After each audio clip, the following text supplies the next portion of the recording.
Hola, bienvenidos a la última parte del curso de salud familiar que hemos preparado para ustedes. Mi nombre es Gerardo Sangüesa. Para quienes no me conozcan, yo soy referente comunal de salud familiar y coordinador de SECOP Chaimavia en este momento. Eh, También realizo algunas actividades de docencia en distintas partes y he sido el organizador de este curso que le hemos traído en esta ocasión, justamente con la idea de que este sea replicado en el futuro, de que tengan a su disposición a buenos relatores, ¿cierto? Excelentes relatores, que han sido los de los módulos anteriores, para que conozcan de primera fuente qué es el modelo de salud familiar, cómo se aplica la salud familiar en la atención de salud y en la gestión de los centros de salud. Y obviamente, en este caso particular, con pertenencia, ¿cierto? Específica, territorial, ya que ha sido organizado solo por docentes que son funcionarios de la DAS de Concepción. Muy bienvenidos y el día de hoy abordaremos los siguientes temas. En este módulo, que es el último módulo, ¿cierto? Número 7, hablaremos del proceso de certificación de salud familiar y del instrumento, ¿ya? El instrumento de certificación.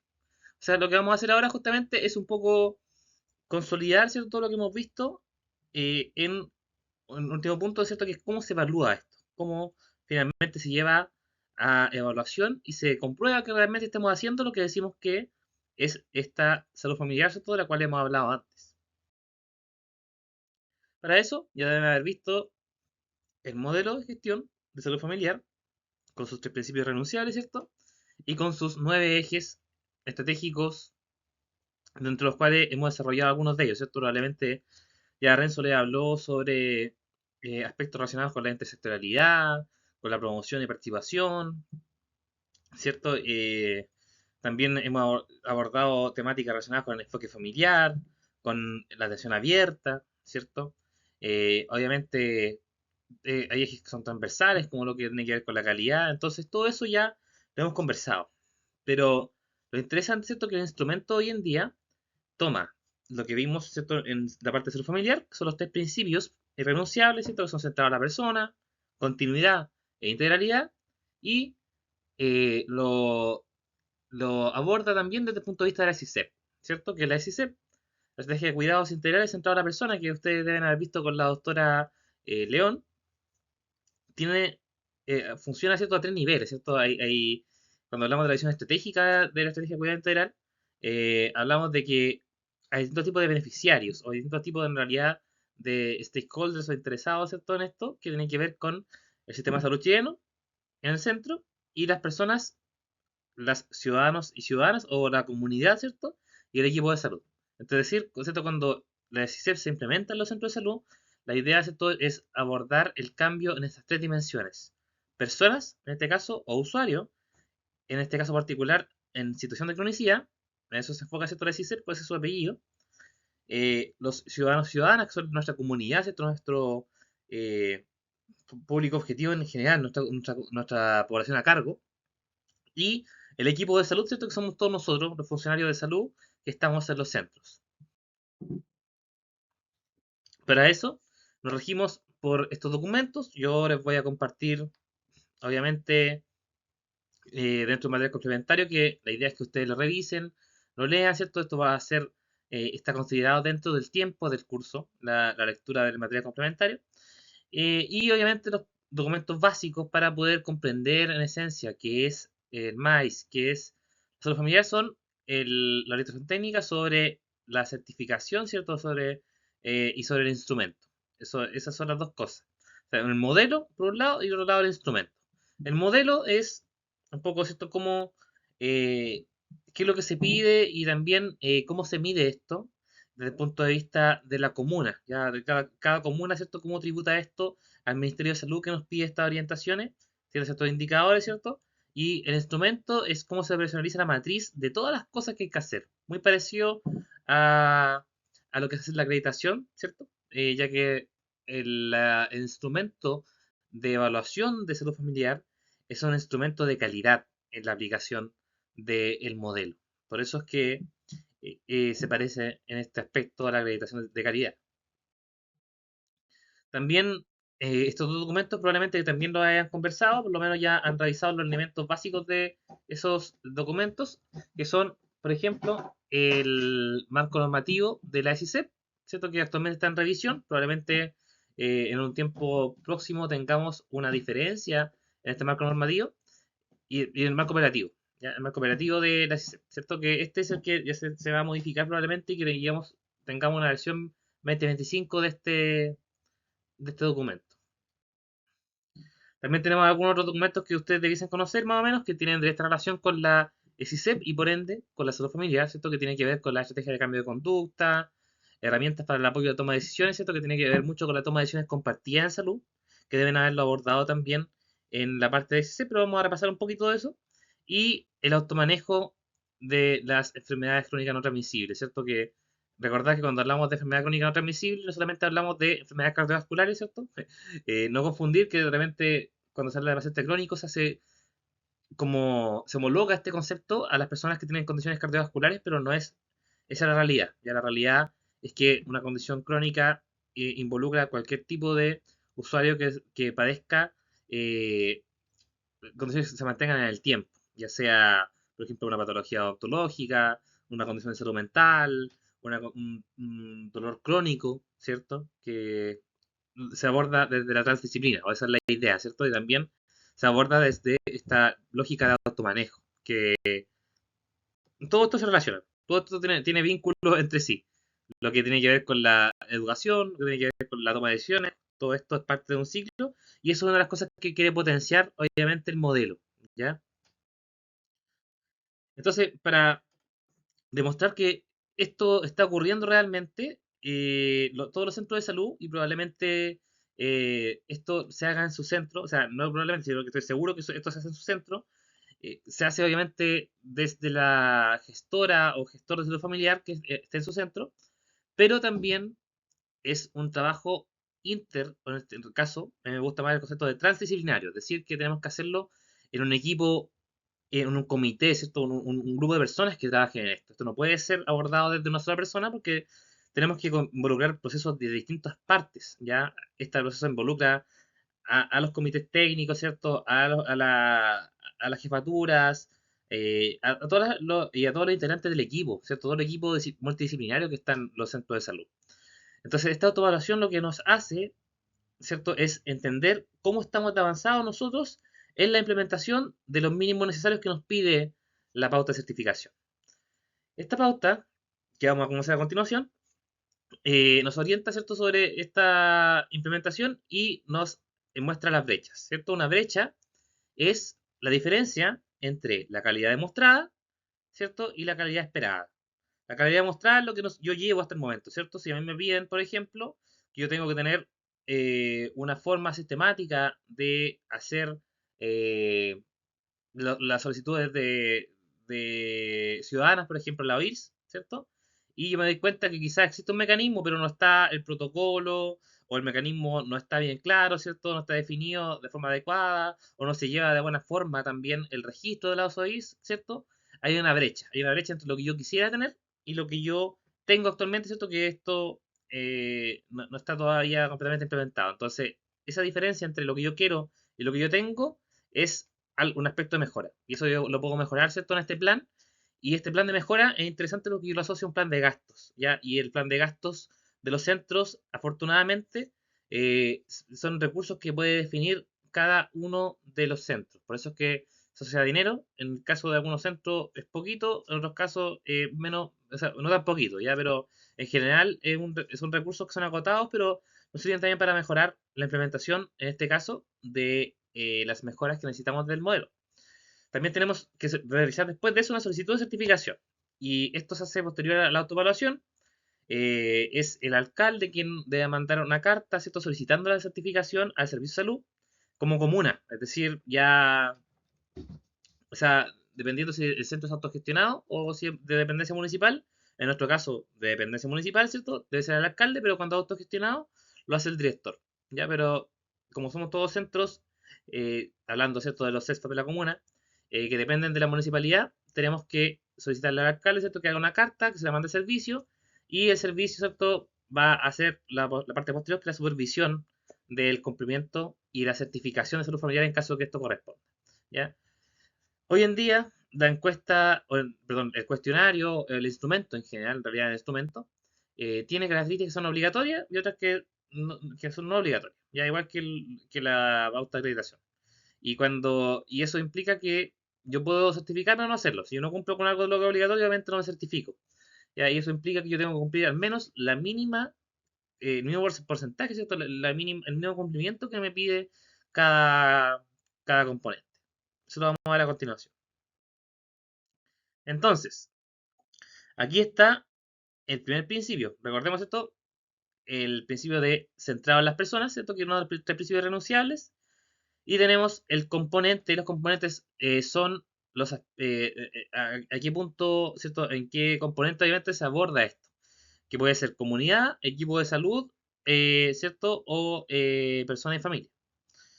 La comunidad, ¿cierto? Se va a querer cumplir un objetivo en lo que se refiere a este principio y este componente, y el objetivo va a ser promover instancias y procesos de participación que contribuyan al desarrollo de condiciones salutogénicas durante el curso de vida, y etcétera. Ustedes pueden revisarlo más en profundidad en el documento que les comparto.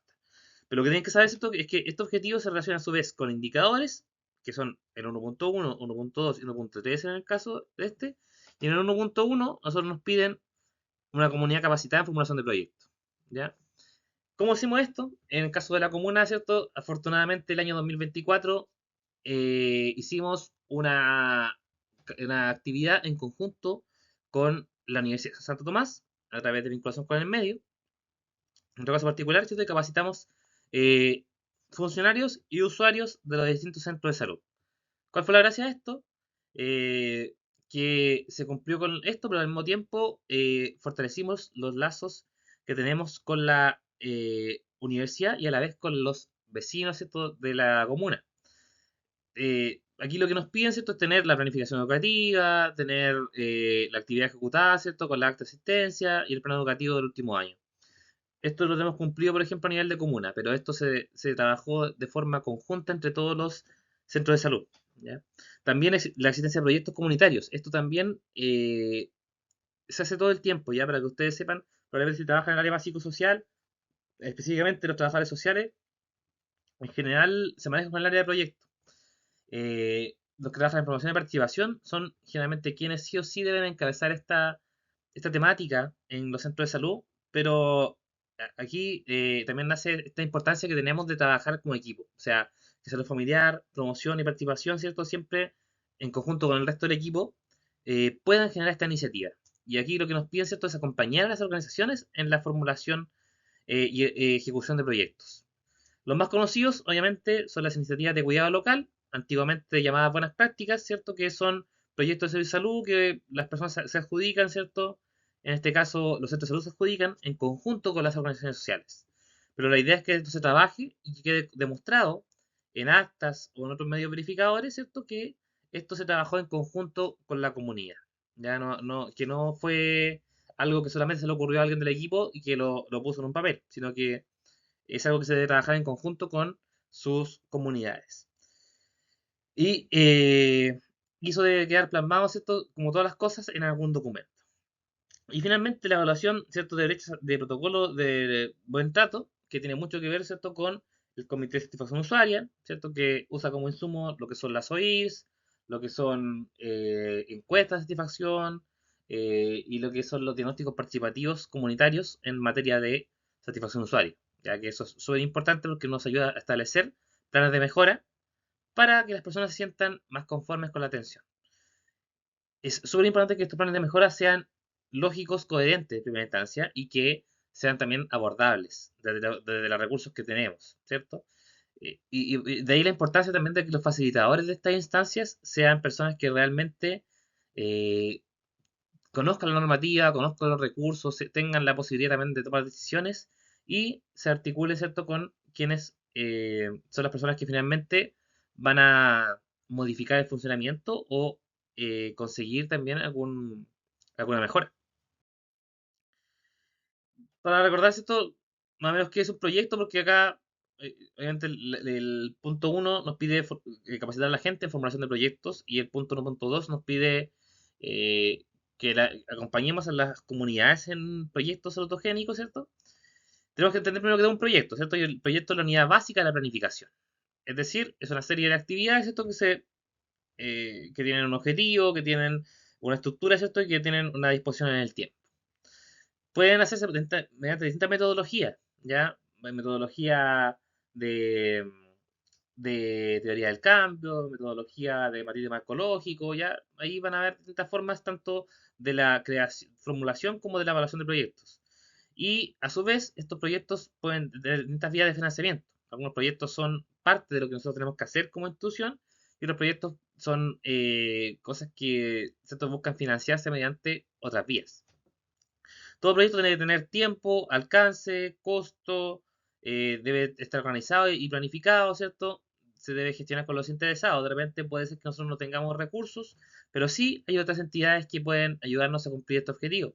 Podemos trabajar de forma intersectorial, por ejemplo, con otras oficinas de la municipalidad, con otros servicios del gobierno central. Podemos trabajar con corporaciones, fundaciones, organizaciones comunitarias. Ahí hay muchos actores que pueden colaborarnos y pueden trabajar en conjunto con nosotros. La comunicación también, fundamental, ¿cierto? Del proyecto, la asignación de tareas. Es súper importante que todo, igual que lo que pasa en las reuniones de equipo o de sector, ¿cierto? Que siempre es importante que quede un encargado de cada cosa. Si ustedes no dejan a alguien encargado, son cosas que no se hacen, ¿ya? Las cosas siempre deben quedar con un plazo y con un encargado. Y eso es un punto básico para cualquier planificación. Y finalmente, los resultados, ¿cierto? Los resultados se pueden evaluar en corto, mediano y largo plazo. Y para eso debemos utilizar ciertos indicadores que sean objetivables. Tenemos las fases ¿cierto? Del proyecto que tienen la evaluación inicial, ¿cierto? Que tenemos que diagnosticar las necesidades de la comunidad. Aquí, si hablamos de proyectos autogénicos, todo de salud, ¿cierto? Podemos pesquisar necesidades desde el punto de vista de las determinantes sociales, ¿cierto? De la atención de salud, de la gestión de la demanda, de lo que ustedes encuentren que es necesario mejorar dentro de su centro. Después se planifica, ¿cierto? Estructuramos esto, hacemos eh, damos una estructura de lo que queremos lograr. Se pone en marcha lo que queremos hacer, ¿cierto? Que viene después de eso, se evalúa finalmente cómo ocurrió todo esto en un informe técnico generalmente y se sacan conclusiones. Eso es la metodología de un proyecto en términos básicos. Ahora, esto es todo un mundo, pero no voy a hablar de esto, pero sí o sí tenemos que considerar que cuando nosotros queramos acompañar a las organizaciones, lo que tenemos que hacer sí o sí es dejar fe de que esto se hizo. Por lo menos uno en el año. Así que no es tanto, ya no es tan difícil. Y aquí, obviamente, nuevamente los pasos, ahí ustedes pueden revisarlo, la identificación de la necesidad, el objetivo, concretar los entregables, que son finalmente cuáles van a ser nuestros medios verificadores del proyecto, ¿cierto? Reconocer los beneficios, enlistar las restricciones que hay. Siempre cuando hablamos de restricciones, todas las cosas que nos limiten dentro del proyecto, por ejemplo, el financiamiento. ¿Cuánto tenemos de presupuesto para hacer tal cosa? Anticipar los riesgos, eso es súper importante y eso uno lo va aprendiendo con el tiempo. Cada vez que uno hace algo se va dando cuenta quizás son muchas actividades, quizás esto es difícil, quizás esto en el pasado no ha funcionado, ya, todas esas cosas que tengo que tenerlas súper visualizadas. Identificar los involucrados, ¿cierto? Y integrar la especificación del proyecto. Ya todo eso ya lo conversamos anteriormente. Aquí les dejo como dato esta página que es fondos.gov.cl, ¿cierto? Donde ustedes pueden encontrar una serie de fondos concursables. Ya si ustedes trabajan con organizaciones sociales, ustedes pueden orientarlos sobre cómo conseguir financiamiento de las cosas que ellos quieren hacer. Si ustedes son Mateo, les gusta leer, porque igual generalmente las bases son hartas hojas que uno tiene que revisar, pero es súper interesante que hay plata dando vuelta ahí, que es estatal, y muchas veces se pierden los fondos porque las personas no postulan. Y así que ahí tenemos, de repente falta plata, ¿cierto? Ustedes dicen tengo la gana, falta plata, pero una forma de conseguir financiamiento es esta. Así que ahí los dejo invitados a revisar si es que les interesa. Y también los ministerios y los servicios tienen de repente páginas donde ustedes pueden encontrar especificaciones sobre los fondos propios. Por ejemplo, el Senadis, o Servicio Nacional de Discapacidad, tiene fondos como el FONAPI o el Trazo de la Vía Independiente, que son fondos concursables donde se pueden financiar este tipo de iniciativas que no están contemplados dentro de los presupuestos que tenemos como DAS o como municipalidad ni siquiera. Lo mismo con el Fondo Nacional de Deporte, o con el fondo de la Secretaría General de Gobierno, ¿cierto? Es el FFOIP, donde entran todos los grupos de organizaciones comunitarias, por ejemplo, las juntas de vecinos, los CODE, etcétera. Y eso sale todos los años. Así que los dejo invitados a que lo revisen y que les puede servir como insumo para cumplir con esto de la pauta, pero también con mejorar la experiencia usuaria y conseguir también cosas buenas para su comunidad. El buen trato, ¿cierto? Importante, la satisfacción depende de varias cosas. Enfoque de derecho, es súper importante que entender que lo que estamos haciendo al favorecer el buen trato de usuario no es un favor para la gente, ¿ya? No es que nosotros queramos ser los mejores de los mejores porque sí, sino que tiene que ver con que es un derecho de las personas que nosotros tengamos un buen trato con ellos, ¿ya? Hay una ley, que es la ley 20.584, que ha tenido varias modificaciones este último tiempo. Esas modificaciones implican, por ejemplo, la atención preferente para cuidadores y personas con discapacidad, la telemedicina, la salud mental y un montón de leyes particulares, ¿cierto?, que modifican la 20.584, pero que tienen que ver con todas las cosas a las cuales tiene derecho las personas en su situación de salud, ¿ya? Que se suman a las cosas que ya tenían, por ejemplo, el tema de la identificación, de la información, de la dignidad, y un montón de cosas, ¿cierto?, que están contemplados y que si ustedes ven su sala de espera, ¿cierto?, están pegadas ahí a la sala de espera y hacen un pequeño resumen de cada cosa. Y también está fuertemente plasmada en las pautas o sea, en los manuales de certificación y en las pautas de cotejo de la acreditación, ¿cierto? Entonces es súper importante entender que esto existe. Cuando hablamos de enfoque de derecho, hablamos de inclusión, hablamos de interculturalidad, hablamos de enfoque de género, súper importante.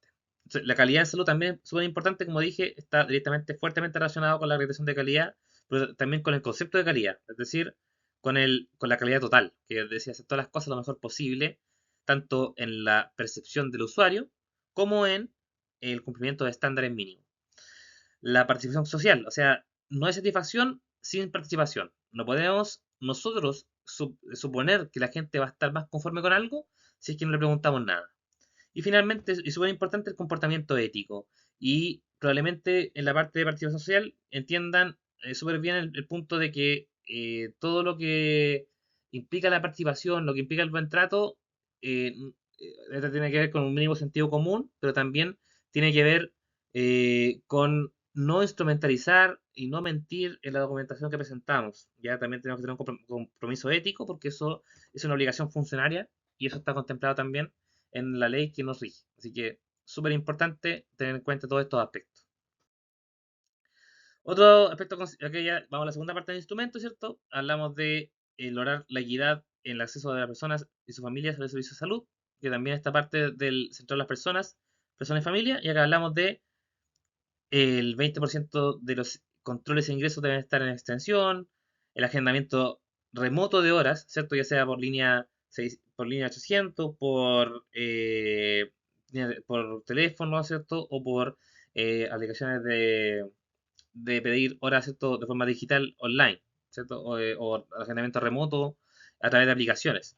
En el caso de la Comuna de Concepción existe el MIHC, ¿cierto? Pero a nivel nacional tenemos como que una de las estrategias que ha ido ganando fuerza es el telesalud, ya que a mí me gustaría que algún día, en especial con esto de la universalización de la APS, telesalud entre en vigencia en nuestra comuna, pero todavía falta algunas cosas. ¿Ya?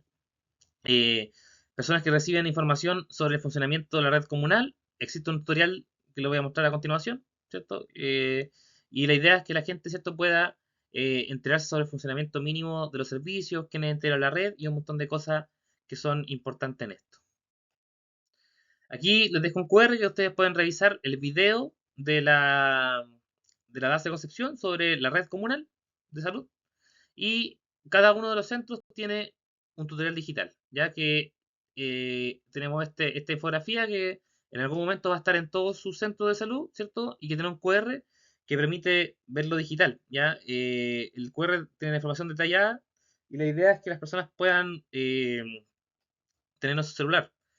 Es especialmente importante, por ejemplo, en las personas que tienen visión reducida o que son ciegas, porque cuando tienen lector de pantalla, por ejemplo, el lector de pantalla les permite revisar la información a pesar de que no puedan verla en la infografía. Entonces, es importante tener esta información redundante porque de esta forma todas las personas pueden acceder a la información, que es algo que nosotros queremos conseguir ¿cierto? A través de esta implementación del tutorial digital. La incorporación de acciones con enfoque promocional y preventivo, ¿cierto? Donde incluye la consejería familiar, que ya lo he visto con el doctor Fariña, ¿cierto? Todo lo que es consejería. Y esto debe estar dentro de un plan de intervención. Así que generalmente se articula tanto con lo que es los programas de dependencia o la SICEP o las familias de riesgo. Cada centro establece alguna estrategia distinta. Las educaciones individuales, que deben estar relacionadas generalmente con intervenciones educativas por ciclo vital. Y acá en la comuna lo que hacemos, ¿cierto?, es articularla con la entrega de guías anticipatorias en los controles, ya desde infancia, pasando por el adulto, ¿cierto?, hasta la persona mayor. Y finalmente, educación participativa grupal, ¿cierto?, que tiene que ver con este enfoque de planificación educativa para adultos, perdón, educación para adultos, ¿cierto?, y planificación educativa en 7 pasos, de Jane Vela, o sea, que es el modelo de una autora que se llama Jane Vela, pero que está muy basado también en otros enfoques también educativos, como lo que es la educación popular, Paulo Freire, tiene mucho... Aquí lo importante es que tenemos que entender que la educación no puede ser solamente presentar una información parándose al frente de la gente y mostrándola en una diapo. Eso no, en ningún caso es educación para adultos. La educación para adultos debe implicar distintos métodos de educación. ¿Ya? Obviamente lo óptimo es que sea participativa. ¿Ya? Lamentablemente en este caso, por ejemplo, este curso es asincrónico, entonces medio difícil hacerlo participativo, pero créanme que en general se busca, eh, cuando hemos hecho en otras ocasiones cursos presenciales, y ojalá que en algún momento, si es que no han estado en algún curso presencial, podamos estarlo porque es súper interesante también el cómo se co-construye la información, el conocimiento, ¿cierto? Porque cuando ustedes estén con la comunidad, se dan cuenta de que las personas en general saben muchas cosas, ya saben, y tienen formas de abordar sus problemáticas, tienen formas de mejorar su salud, tienen formas de proteger la salud de las personas que quieren. Entonces, por ejemplo, si ustedes hacen un taller de plantas medicinales, se van a dar cuenta que de repente las personas que le están haciendo el taller saben más que uno de repente de, no sé, pues de cómo cultivar una planta medicinal, de cómo almacenarla, de cuáles hacen bien para cada cosa, ¿cierto? Entonces, hay que hay que utilizar este modelo y actualmente existe o sea, difundí en realidad el modelo que ofrece MinSal sobre los 7 pasos de la planificación y cada CESFAM debiese tener este formato, ya que es un formato de cómo planificar las actividades educativas. Aquí tenemos esto lo que habla de consejería, esto ya lo vieron, pero en realidad recordar esto que debe incluir un contenido, la entrega de la información y consejo, y esta puede ser de forma aislada o puede tener contacto sucesivo, depende del modelo de consejería que ocupen. Dentro del material complementario que les dejé, aparece más información sobre consejería, sobre cómo realizarla, sobre los modelos lógicos que se utilizan. El proceso de la conducta, ¿cierto? También tiene que ver con la consejería planificada, que es distinta a la consejería breve. La consejería breve está dentro de un control y la consejería planificada, donde incluimos en este caso las consejerías familiares que nos piden, deben estar, ojalá, previamente acordadas. Y esta debe ser planificada y debe tener, ¿cierto?, un abordaje integral. Y el proceso de consejería, ¿cierto?, implica la valoración, la definición de las metas, la planificación y la implementación y evaluación o reformulación. ¿Ya? Eso es como para recordar un poquito y para que lo consideren cuando observen sus protocolos, ¿cierto?, de consejería y se den cuenta de todos estos aspectos. La educación individual también tiene una lógica. Lo ideal cuando uno hace una educación individual es que esté acompañado de información redundante. Ya cuando hablamos de información redundante, como les decía, ojalá que las cosas que yo las diga también las escriba con palabras y con imágenes, ¿ya? Porque de esta forma las personas que pueden entenderlo, ya sea que tengan alguna discapacidad, que tengan analfabetismo, que tengan dificultad para entender en primera instancia, que se le olviden las cosas, ¿cierto? La idea es que entreguemos la información de distintas formas al mismo tiempo. Y para generar una guía anticipatoria no es tan fácil, no es como solamente hacer un tríptico con información, sino que la idea es que haya un método de creación de esta guía anticipatoria. Desde la planificación, el diseño y la presentación. ¿Ya? Así que probablemente en el contenido de promoción de salud ya deben haber visto algo de educación, pero más que nada vengo a recordar estos aspectos para que lo tengan en cuenta. Aquí está el formato de planificación EPA, ¿cierto? Que este es calcado lo que sale en la orientación, eh, que es lo que propone el MinSal, ¿cierto? Que dice que cada vez que hagamos alguna educación debe incluir el quién, el por qué, el dónde, el cuándo, el para qué, el qué y el cómo. Y eso es súper interesante porque cuando hablamos de para qué, tenemos que hablar de objetivos y estos objetivos, ¿cierto? Deben estar en una metodología SMART. Y cuando hablamos del cómo, siempre pensar en las 4 IES, es decir, tarea inductiva, input, integración e implementación. ¿Ya? Ahí les dejo la información, ustedes pueden revisarlo más en profundidad. Y les voy a dejar material complementario sobre esto también para que lo tengan. En el cuarto punto de centrado en las personas y familia, tenemos familia identificada y agrupada en ficha clínica. Aquí, para quienes trabajan en SOME, es muy importante siempre agrupar las familias en las fichas clínicas. ¿Ya? Eso es importante porque, por ejemplo, queremos identificar a un usuario, no nos podemos contactar con él. ¿A dónde vamos en la ficha? Al familiar. Queremos identificar, ¿cierto?, el núcleo familiar, esquematizarlo a través de un genograma, tenemos que tener la información de la familia. ¿Ya? Entonces, ahí hay una forma de medirlo, este es el indicador, ustedes pueden revisarlo más en profundidad después. La familia identificada de acuerdo al riesgo familiar también es importante. Nosotros en Concepción contamos con una herramienta del AVIS, ¿cierto?, que permite categorizar a las familias por riesgo. A mi parecer quizás no es lo óptimo, no existe un método estandarizado. ¿Por qué? Porque lo que nos piden medir, que es riesgo psicosocial o riesgo familiar, es un constructo muy complejo de medir y no existen todavía instrumentos que lo midan como tal, ¿ya? Pero sí, sí o sí tenemos que tener una forma de medirlo y al menos el 30% de las familias tienen que tener esta medición. Y las familias que reciben visitas domiciliarias también. Tenemos que tener una forma de hacer las visitas domiciliarias que esté bien esquematizada y que cumpla con las orientaciones técnicas de visita domiciliaria. ¿Cierto? Que es un documento, si no me equivoco, el 2017-2019, que nos habla de visita y que debe tener ciertos aspectos mínimos para que se considere que es una visita bien registrada en ficha clínica. Y también incorporar y fortalecer la participación mediante planes de cuidado integrales, ¿cierto? Que están considerados dentro de la marco operativo de la CICEP. Y acá esto es obligatorio. ¿Ya? Entonces aquí les recomiendo, ¿cierto? Revisar nuevamente el módulo de SICEP o si es que ya lo entendieron súper bien. También los usuarios que estén ingresados a la estrategia, fijarse en sus planes de cuidado. Es súper importante cumplir con estos planes para que no quede solamente en una imagen, ¿cierto?, adjuntada en la ficha o en una pestaña, sino que quede realmente integrado como algo necesario. Es decir, que acá podemos definir quiénes son los profesionales que queremos que participen del cuidado de este usuario, ya sea o sea, de acuerdo a las necesidades que tenga esta persona. ¿Ya? Y el documento de la alfabetización en toma de decisiones compartidas, que es un documento que tenemos que tener y que describe cómo hacemos esta toma de decisiones en conjunto con la persona. ¿Ya? Y eso debe estar también desarrollado en el módulo de SCEP. Aquí está el planteamiento de objetivos, ¿cierto? Siempre debemos conversarlo a través de un diálogo bidireccional, horizontal, entre el equipo de salud, ¿cierto? Y el usuario con su familia. Ahí les dejo, ¿cierto?, algunos puntos sobre el plan de cuidado, que es una definición colaborativa de los problemas, pero eso ya deben haberlo revisado, así que vamos a ver en profundidad. Y lo que tiene que ver con responsabilidad y autonomía, ¿cierto? Y el plan de acción, que implica el averiguar, aconsejar, acordar, asistir y arreglar, ¿cierto? Entonces, cuando construimos este plan de cuidado, nuevamente repito, no es solamente cumplir con una matriz, sino que lo ideal es que esto sea acordado y esto es aplicable para todo tipo de condiciones, ¿ya?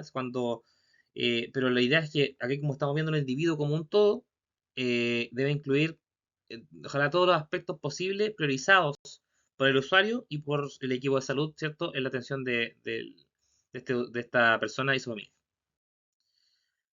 La toma de decisiones puede ser paternalista, que es lo que comúnmente y quizá por formación a muchos se le inculcó, ¿cierto? Que es el hecho de tomar decisiones, de hacer una recomendación, una prescripción de algo, ¿cierto? Ya sea de un medicamento, de un tratamiento, de una intervención quirúrgica, de un ejercicio, de una técnica, de algo, ¿ya? Pero aquí lo ideal es que el usuario tenga voz y voto en esto, ¿cierto? Ya sea porque, más que nada porque si el usuario no tiene voz y voto, probablemente va a haber menos adherencia, va a haber más problemas para la implementación de las medidas, porque puede ser que se le deje una indicación por escrito a alguien y la persona no sabe ni leer, quizás, o no pueda usar, no sé, por la insulina en los horarios que le están pidiendo porque trabaja por turno, o que no pueda hacer ciertos ejercicios porque tenga alguna condición y no está diciéndonos nada porque no estamos dando espacio para decirlo. Entonces, es súper importante identificar estas cosas, que la toma de decisiones sea compartida, ¿ya? La toma de decisiones informada puede ser un poco apabullante para el usuario porque le estamos entregando toda información, pero el hecho de que sea compartida implica también una tutoría por parte del equipo de salud, ¿ya? El también orientar a la persona con respecto a lo que le hace mejor, pero siempre respetando su autonomía, su derecho, ¿cierto? Ahí está el esquema, también se los dejo para que ustedes lo revisen, probablemente ya lo revisaron, así que más que nada me importa que ustedes vuelvan a repasar esto para saber lo que viene después. Aquí está la toma de decisiones compartidas, ¿cierto? Definición de roles, aquí la parte esencial, ¿cierto? La toma de decisiones compartida y lo ideal, ¿ya? También para que ustedes lo puedan revisar. Y el proceso de acompañamiento implica competencias del profesional clínico, modelos teóricos, metodologías, y todo esto está transversalizado a través de los aspectos éticos de la atención.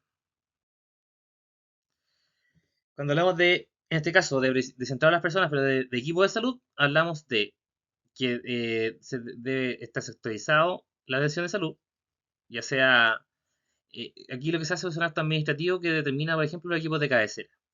Y además debemos tener un documento que define el proceso de sectorización.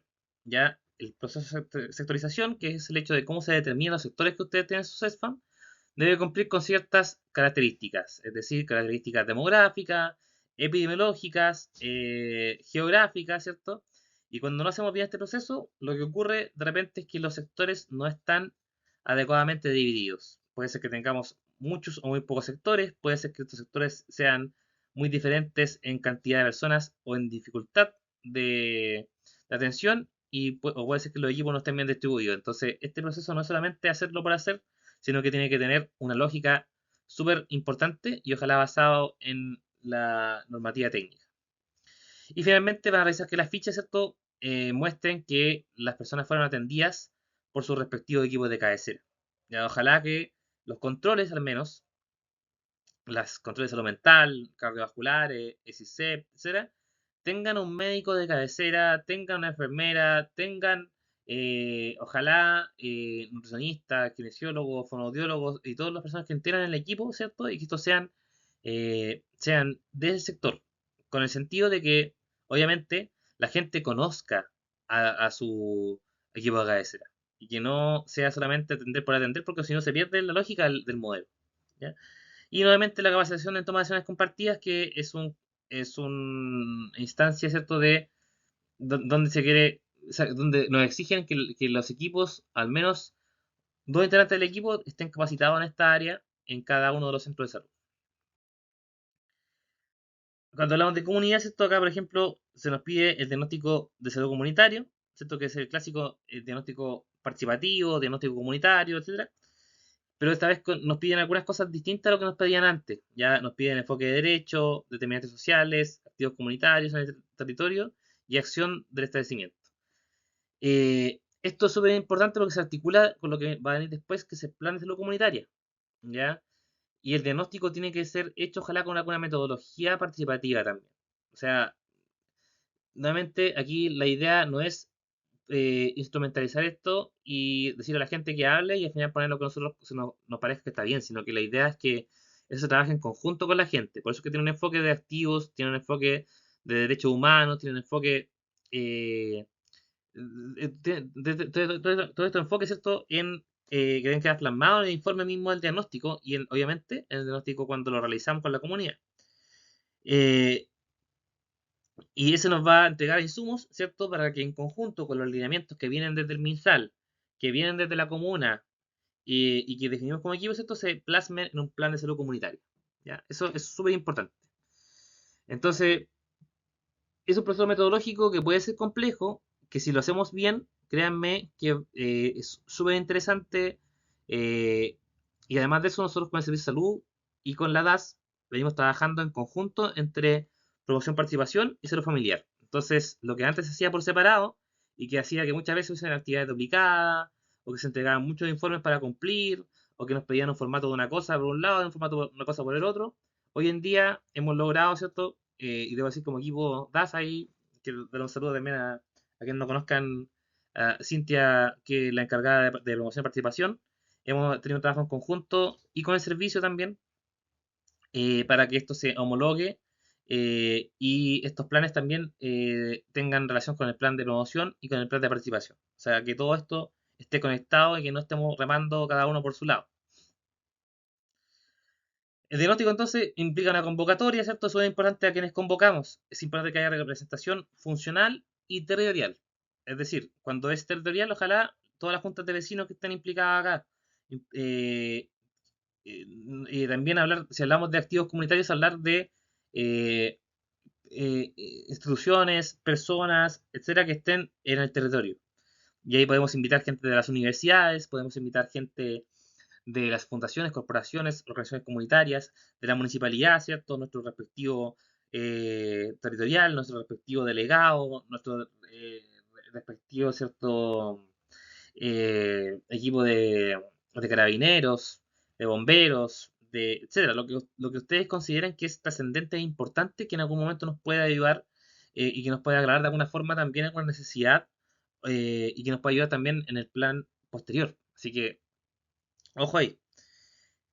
La metodología es fundamental, como les digo, hacer la cosa al lote no sirve. La metodología debe implicar un proceso lógico entre el diagnóstico y el plan.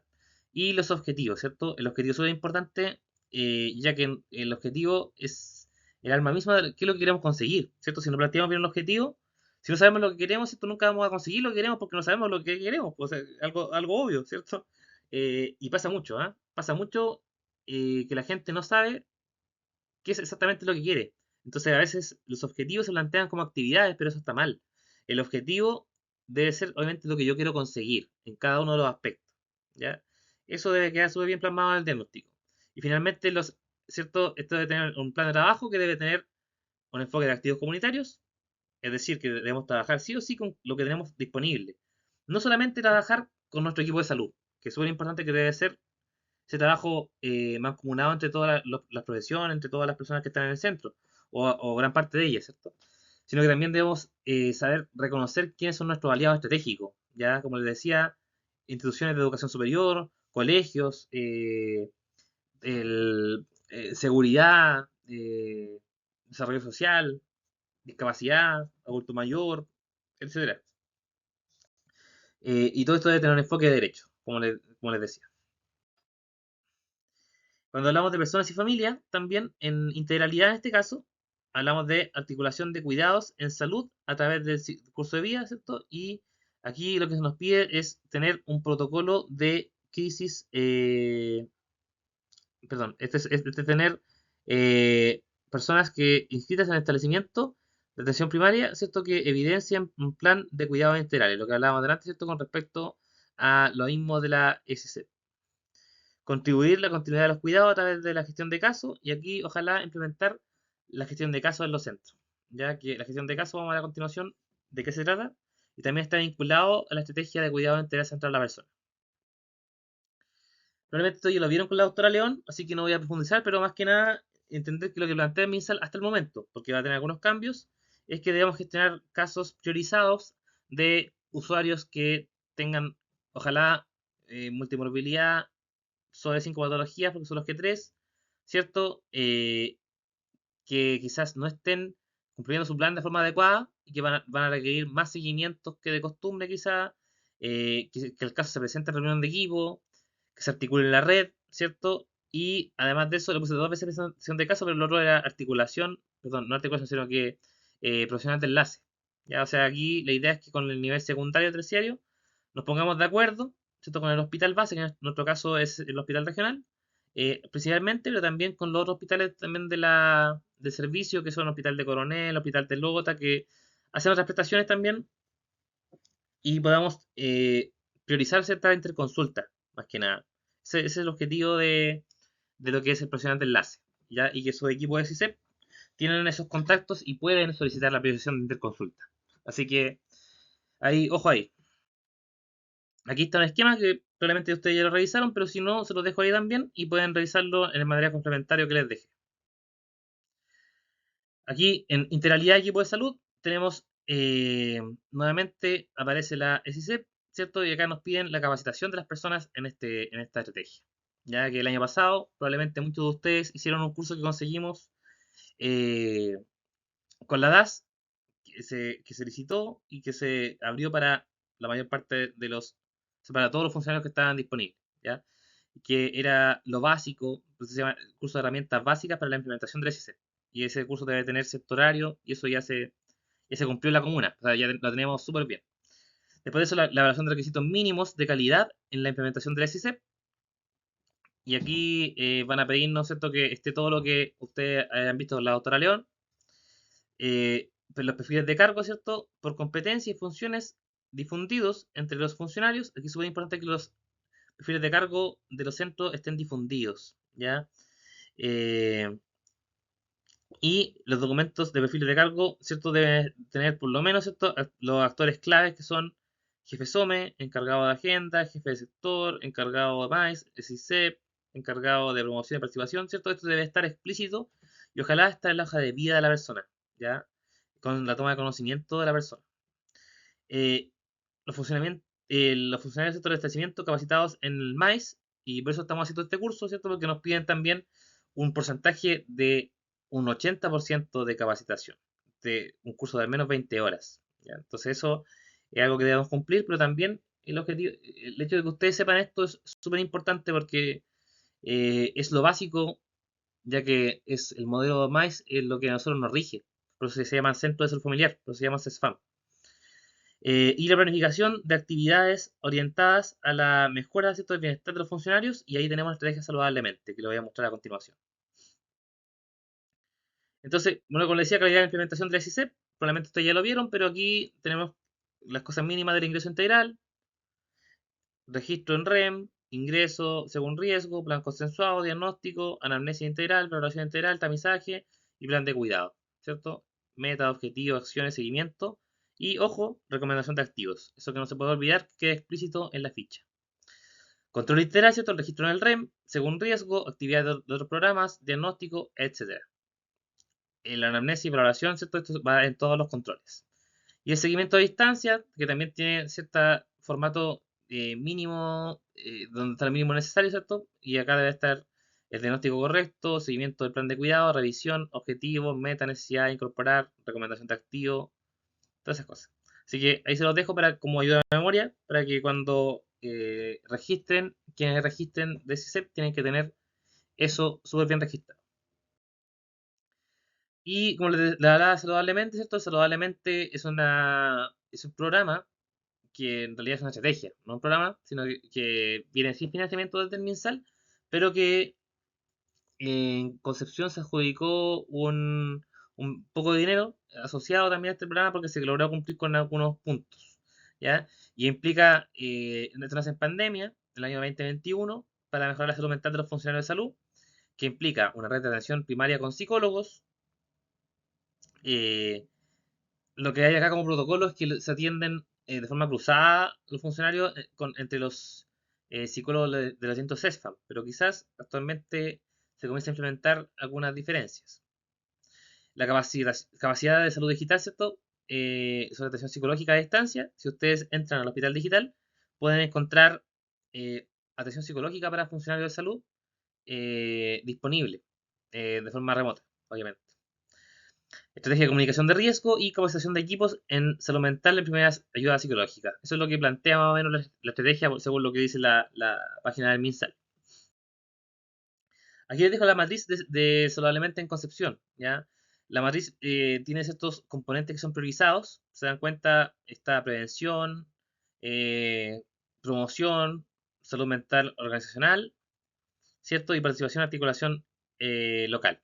¿Ya? Entonces cada uno de estos tiene algún riesgo psicosocial priorizado. Quienes hayan trabajado o quienes hayan participado del comité de aplicación se darán cuenta, ¿cierto?, que los riesgos psicosociales son los mismos que aparecen en la encuesta CALSM. Por eso es que esto está directamente relacionado con la encuesta. O sea, la idea de saludablemente, ¿cierto?, es la misma, es mejorar el ambiente laboral, el ambiente de trabajo, ¿cierto? Y además de eso, la salud mental de los trabajadores, pero con cosas concretas, ¿cierto? Con la creación e implementación de protocolos que tengan que ver con salud mental, con temas de acoso, abuso, pero también compañerismo, ¿cierto? Con la delimitación de los cargos, por ejemplo, el hecho de no tener bien asignados los roles, no conocer los perfiles de cargo, todas esas cosas pueden ser problemáticas para un trabajador, ¿ya? Entonces, es súper importante que tengamos cierto cumplimiento de los mínimos estándares, ¿cierto? Y eso es lo que hace la materia saludablemente. Aquí cada una de las gestoras de salud familiar conoce más o menos esto. Ustedes pueden preguntarle a ella. eh, y a los comités de aplicación. Nada menos que vienen trabajando también en este aspecto. Lo ideal es que, bueno, lo menos a mi parecer, es que se trabaje articuladamente entre todos quienes son ciertas personas que estén interesadas en esto dentro del establecimiento. Eh, pero esta estrategia es comunal. O sea, en la matriz, perdón, es comunal. La continuidad, ¿cierto? En este caso, en el aspecto de comunidad, tenemos la creación de mapas de activos que les voy a mostrar a continuación, el documento que describe la articulación del equipo con el intersector también, que es el clásico protocolo de articulación de la red, que ya existía desde antes, pero que en este caso lo que nos pide servicio es que lo actualicemos, ¿cierto? Periódicamente y que ojalá lo vayamos mejorando con el tiempo.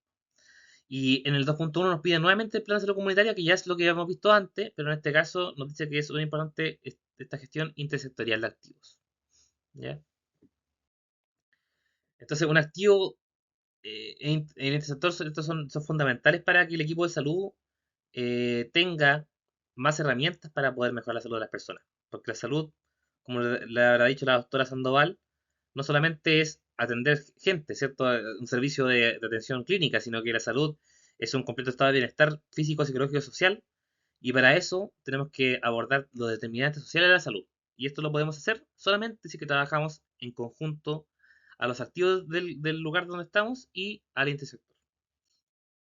Este es un ejemplo del mapa de activos que tenemos en el SECOF. Cada centro de salud tiene un mapa de activos comunitarios. ¿Ya?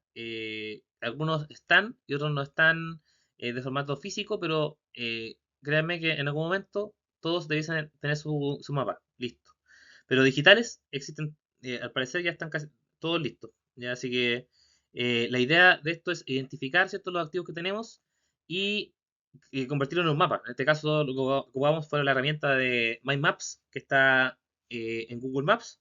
También hay un video en este mismo canal de YouTube, donde ustedes pueden revisar cómo crear un mapa de activos, pero también ese mismo video les puede servir para crear otro tipo de mapas. Por ejemplo, ahora lo estamos ocupando nosotros para crear un mapa de usuarios dependientes, por ejemplo, georreferenciados. ¿Cuál es la gracia? Que si ustedes le dicen, oye, ¿dónde queda la sede de tal cosa? Ustedes le hacen clic en mapa y el Google Maps los lleva hacia allá. Entonces, no hay para qué andarle pidiendo a alguien que lo acompañe, ni pidiendo indicaciones, sino que ustedes le hacen clic nomás y listo. Google Maps. Continuidad, personas y familia, ¿cierto? En este caso, lo que se busca es este monitoreo de gestión de referencia contra referencia. Esto es un temazo, ¿ah? Porque la referencia contra referencia, si bien se viene trabajando desde ese tiempo, desde los OME, esto, por lo que nos dimos cuenta, en los distintos establecimientos no existía una homologación nuevamente, una homologación de las atenciones. Vamos a ver a continuación qué es la referencia y la contrarreferencia. Lo mismo con el manejo de los egresos hospitalarios. Actualmente se está trabajando también en conjunto con ciertos PRAPs, en este caso, por ejemplo, el cardiovascular. Pero también debemos trabajarlo en conjunto a salud mental, en conjunto a otras PRAPs, porque constantemente se están haciendo altas hospitalarias y si bien a los usuarios se les da una contrarreferencia al momento de dar la dos de alta, eso es un papel que el usuario se queda y que de repente consulta y otras veces no consulta. Entonces lo ideal es que esta información nosotros la recibamos. Y lo mismo con los EMPA alterados, ¿cierto? Y su seguimiento. Hoy en día lo que se solicita, ¿cierto? Es hacer un seguimiento de todos los EMPA que se toman. eh, y eso, una vez más, ¿cierto? Está articulado con el programa del adulto.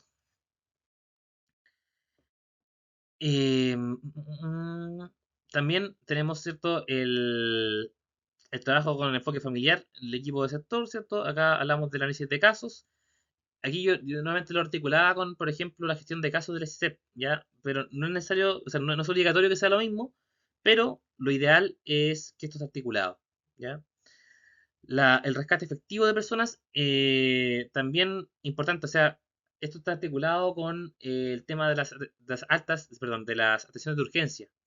Lo que generalmente se trabaja, y en algunos lados se trabajaba, era el tema de que cada centro trabajaba con su servicio de urgencia, porque esto es un compromiso de gestión. Pero eh, hoy en día, lo que se busca también es no solamente que ocurra eso, sino que ojalá a toda la red, o sea, todos se puedan rescatar los usuarios que sean de su centro de salud, pero que se hayan atendido en otro servicio de urgencia. ¿Ya? Es decir, por ejemplo, si Juanito Pérez se fue a atender al SAPU del CESFAM O'Higgins, pero pero Juanito Pérez está inscrito en el CESFAM Tucapel, la idea es que CESFAM Tucapel pueda rescatar a este paciente y que este paciente que llegó por una enfermedad crónica no transmisible descompensada o no diagnosticada entre a atenderse como corresponde por un equipo de cabecera, ¿cierto? Y hacer un seguimiento a esta patología crónica descompensada. Ya, eso es lo que nosotros estamos buscando, o que en este caso el ministerio está buscando, pero que nosotros lo presurizamos de esta forma. Lo mismo pasa con más adelante, que voy a anticiparlo, ¿cierto? Que es el de policonsultantes, que la idea es que los policonsultantes también tengan un protocolo de abordaje de estos policonsultantes. ¿Ya? Y también otro documento, que es un documento maestro que ya se venía trabajando de antes, pero que hoy en día tiene una metodología un poco más exhaustiva, que es el tema del plan de gestión de demanda. Que el plan de gestión de demanda lo que nos pide, ¿cierto?, es que tengamos indicadores y que establezcamos, ¿cierto?, la continuidad de atención desde la atención de urgencia primaria, ¿cierto?, hasta los controles y, ¿cierto?, a lo largo del ciclo vital y por patología. Y eso debe estar evaluado de forma trimestral. El análisis y gestión de la información, perdón, los policonsultantes que lo vimos, ¿cierto? Y lo otro es seguimiento y evaluación del cumplimiento de la programación operativa. Aquí esto antes era una actividad trazadora, hoy en día, perdón, esto antes era un COMGES, hoy en día actividad trazadora, lo que nos muestra esto es el cumplimiento en la agenda de las actividades que programamos. ¿Ya? O sea, la idea es que exista una coherencia entre lo que nosotros hacemos en el proceso programático en noviembre y lo que nosotros ejecutamos como acción. Por ejemplo, si yo ejecuto, o sea, yo planifico que yo necesito 3 horas de enfermera semanal para hacer los controles crónicos eh, cardiovasculares, ¿cierto? La idea es que en mi agenda hayan 3 horas de enfermera por lo menos y que en la ejecución de estas actividades se hayan ejecutado por lo menos estas 3 horas de enfermera, eh, que van a ser, ¿cierto?, 3 horas semanales por un periodo de 3 meses, ¿cierto? Y voy viendo en el trimestre cómo ando, perdón, en el semestre cómo ando. Y si es que se ha ido cumpliendo lo que yo programé versus lo que yo estoy ejecutando. Y en última instancia, esto la continuidad de la atención ante emergencia de desastres, que es el último punto, que es súper interesante, que tiene que ver con la instalación de los COVID y la creación de los planes de emergencia de cada centro. Ya que, para que no haya confusiones, que muchas veces pasa, el COVID viene a reemplazar al antiguo comité de emergencia. ¿Ya? Porque cambió la ley, cambió la normativa. Por eso es que el COVID, la gracia que tiene es que no solamente habla de la respuesta, sino que también habla de la prevención, preparación, ¿cierto? Y mitigación de riesgos. Y eso está fuertemente relacionado con aspectos de la calidad, con aspectos de la continuidad de la atención, ¿cierto? Y esto es todo un mundo también, así que no voy a profundizar sobre eso, pero también para que ustedes tengan conocimiento, la pauta MAIS también lo pide. Aquí, como le hablaba adelante, ¿cierto? La gestión de la demanda tiene como uno de los aspectos fundamentales el sistema de referencia y contrarreferencia.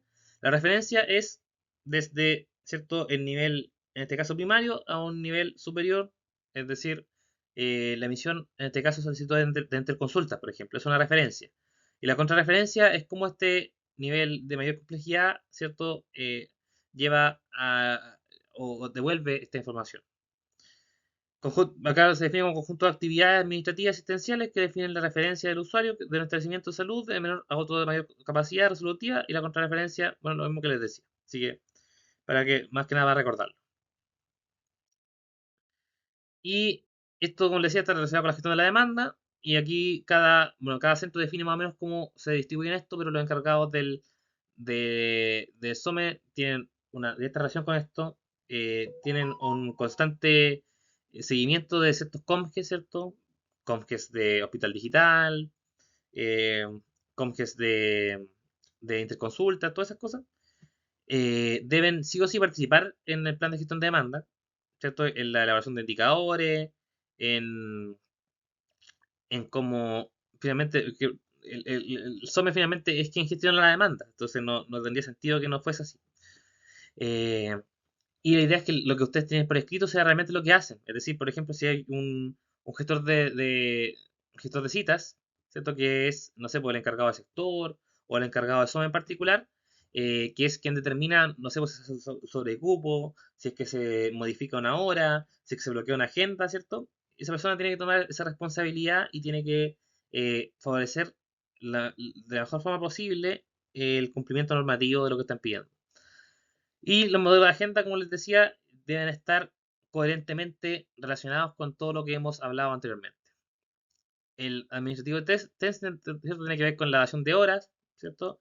Y con el rescate telefónico y la confirmación de agenda también.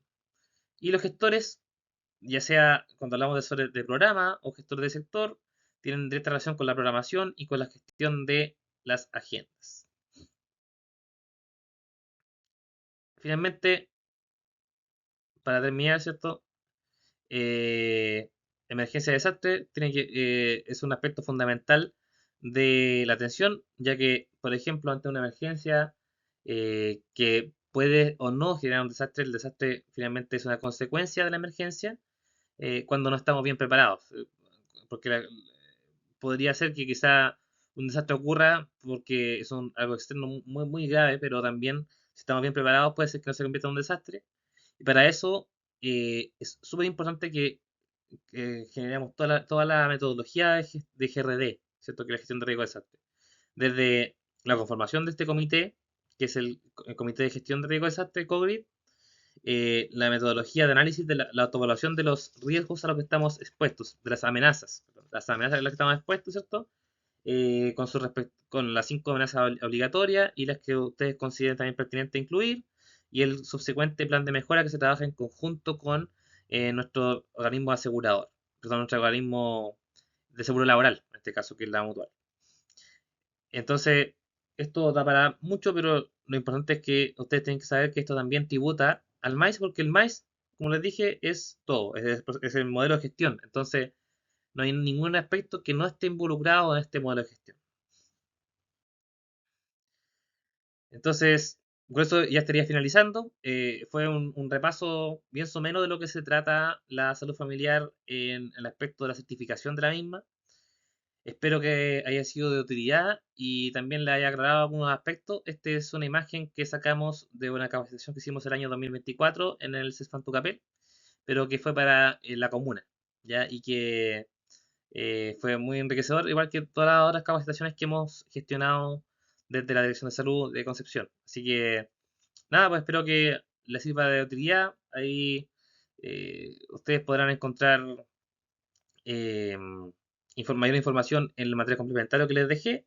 Y ante cualquier duda o consulta, estoy atento a sus comentarios. Así que así terminaría este curso. Muchas gracias a todos por la atención y por haber revisado el material complementario. Espero que les sirva en su quehacer diario en la atención de salud y que, nada, ahí estamos para cualquier cosa que necesiten. Muchas gracias y hasta luego.